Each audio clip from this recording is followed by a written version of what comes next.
ខាតខ្ញុំផ្ដុំដោយកាំងវ័យភូមិភានិរដីល្បីគ្រប់ទិសសាទឹកដីចំណាំងច្បាំងពីដូនតា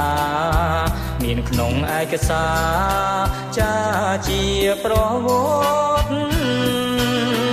អ្នកដឹកនាំថ្មីលោកបានរៀបចំចង់ជួយស្រុកឃុំឲ្យរីកមុខមាត់តាកែវឥឡូវផ្ដើមអង្គភិវឌ្ឍចម្រើនធំធាត់វិវត្តជាតិឡើង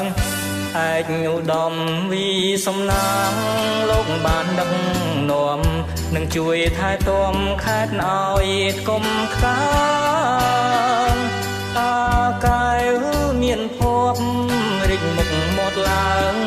ចម្រុងចម្រើនខាងក្នុងលោកានៅតាមមាត់បឹងរឹងតែលបឡែកឃើញហើយផ្គប់ភ្នែកជាប់ក្នុងចិន្តា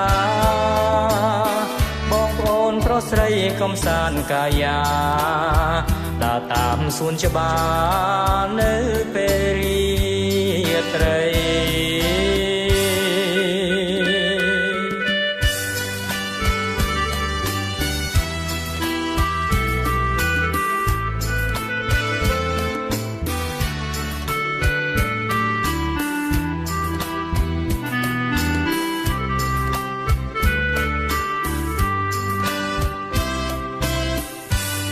ឯកឧត្តមវីសំណាងលោកបានដឹកនាំនឹងជួយថែទាំខេត្តឲ្យកុំខានតាកែវមានភ័ព្វរិចមុខមាត់ឡើងចម្រុងចម្រើនខាងក្នុងលោកានៅតាមមាត់បឹងរឹកតែលបឡែកឃើញហើយផ្គប់ភ្នែកជាប់ក្នុងចិន្តាបងប្អូនប្រុសស្រីកំសាន្តកាយាដើរតាមសួនច្បារនៅពេលរាត្រី